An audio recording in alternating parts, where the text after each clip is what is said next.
So let's talk about 5 ways in which you can be successful, maybe, by doing the exact opposite of what you've usually been told to do. Advice number 1, don't follow orders.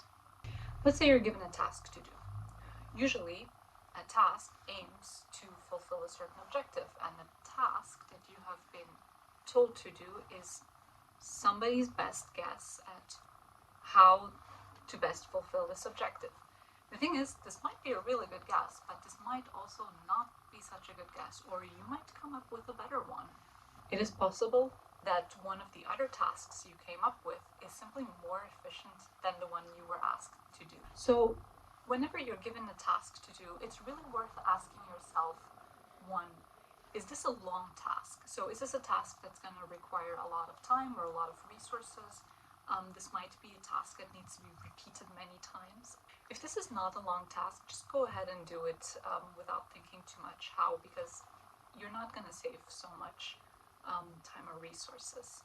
But if it is a long task, it's really worth asking yourself, what is the objective that this task aims to fulfill, and what other ways could this objective be fulfilled? And then compare the different ways, and if you find a better one, do that one. If you don't, your work is only going to be so good as somebody's potentially very quick and best guess at how your work should be done. Number 2 is don't solve the problem. Let's say you are given a problem to solve. Well, what we tend to notice about problems is not the actual problem itself, but rather the symptom of the problem. And similarly to when you go to the doctor because your arm hurts, you expect him to actually diagnose that you have a broken arm and fix that, instead of just giving you painkillers, for example. So in the same way, when you're asked to solve a problem, one thing you can do is ask yourself, why does this problem occur? And you can do that multiple times. Why does this problem occur? Why does that problem occur? Why does that one occur? And so on. And you can do this up until you have either reached the root cause or any cause beyond there is clearly no way that you can influence this. Something else you can do is ask around you what other problems are observed, because it happens quite often that one problem actually results in multiple symptoms. If you identify other problems that are observed or symptoms, then for these you can also ask why and see if by any chance they have a common root.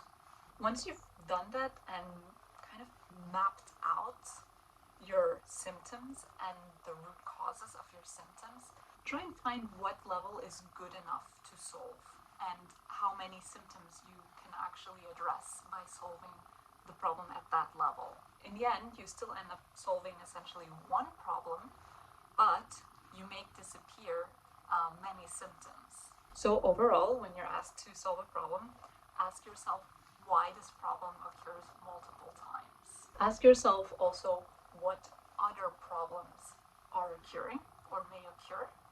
And then finally, choose a level at which you want to solve that problem and see how this should impact potentially multiple symptoms that you observe. Number 3 is fail more. So we often hear, see, and talk about success. But actually, if we look at it more in detail, success is made 99% from failure. Success is just actually the last iteration to a series of failures. But we don't like so much talking about our failures. We tend to perceive failure as something negative. But is it really? Because failure is a necessary part of all success. Thomas Edison once was asked how he felt about having failed 1,000 times before inventing the light bulb. He just responded, I didn't fail. I just found 1,000 ways not to make a light bulb. So I really want to encourage you to become comfortable with failure and seek out failure. And there's a way in which you can do that safely. What you want to do is give yourself enough opportunities to fail before it actually counts. So that means, for example, doing multiple blank exams before before actually showing up to an exam. The second point would be to learn from your failures. If it didn't work, take a second to look and understand why it didn't work, because you're going to be sure not to make the same mistake again the next time you try. And the third thing is have a safety net. Try to set yourself up so that a single failure is not going to be a make or break. Let's say that success is made up of X, Y, Z factors. These can be talent, effort, luck. Some of those, like effort, are in your control. But there will always be a part which is not completely in your control. You can be the best candidate for a job and still not receive the position because there's some sort of inside politics. And the only way to counter this luck is by trying more. And that also means failing more. So you want to apply to more than one job, even though you are only going to say yes to one. Because even if you're talented, you cannot guarantee that you're going to receive an offer. And that's what I mean with have a safety net. Number 4 is don't show your work. We all know that in order to make a finished product, this is going to be a really messy path. So let's say you want to shoot a movie. Your movie would probably be terrible if you could only shoot each scene once. So let's say you shoot each scene multiple times. Your movie will be the combination of the best take for each scene. Even worse, there might be scenes which individually you think are really good, but actually when you put them into the movie is less good with the scene because, let's say, it disrupts the flow, for example. It hurts to just flat out delete all this hard work and scenes which we actually really like and we put so much effort into them, and yet it's necessary. Your amazing movie is in there somewhere, but in order to find it, you need to edit down. This is the reason why movies take multiple months to film and the result is less than 2 hours. There is value in the absence of something that could be potentially confusing or distract from your main message. So I encourage you to become comfortable with editing down. It hurts, but the final product will be better. Identify the minimum combination of elements which get your point across, and then just flat out delete the rest. Finally, just work on the transitions and the formatting. The shorter, clearer, and simpler your product, the easier it will be for somebody to understand it and engage with it. Number 5 is don't aim for great. There's an interesting principle which essentially says that the first 20% of effort yield 80% of the results. And the next 80% of effort bring the next 20% of results.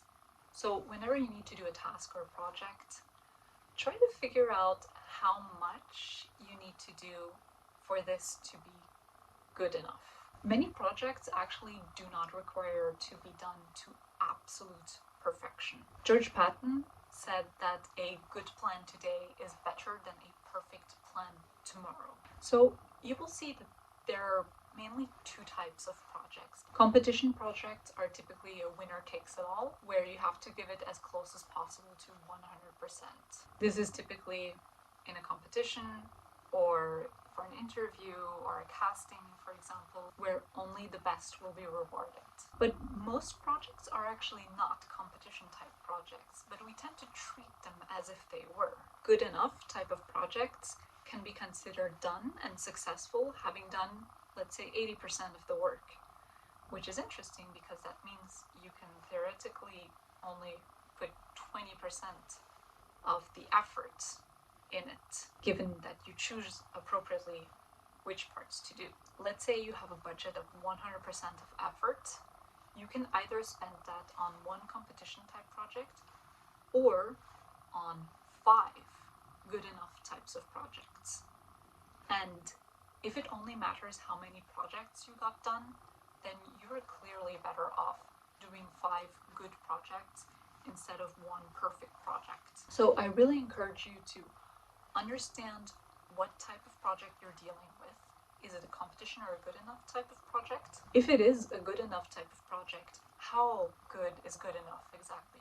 What goes into good enough? And then finally, what tasks do you have to do in order to get to good enough with only 20% of the effort? One good tip, for example, is to find similar projects, see how they have done it, use templates. Although this is not usually what we do, I really encourage you to let it be after you reach a good enough state and just go on to your next project. So what I'd really encourage you to do is to become comfortable with a couple of these concepts that we consider typically to be negative. This being said, if you become comfortable with these negative concepts, there is potentially a lot of value that you can find in them. Vincent van Gogh, arguably one of the most famous painters ever, was actually originally terrible at painting. He experimented for years and years with techniques that were established, and he found that he was failing at using these techniques and at producing the kind of art that was standard back then and that was expected from an artist. He ended up developing a style that was a lot more personal, very original, and which was a mixture of the techniques he had learned. He ended up drawing paintings which were completely new back then. Nobody had ever seen something like that. These paintings are beautiful. They're considered masterpieces. And this was possible only because he accepted something that was actually perceived quite negatively, and he just fully engaged with it and made something of his own.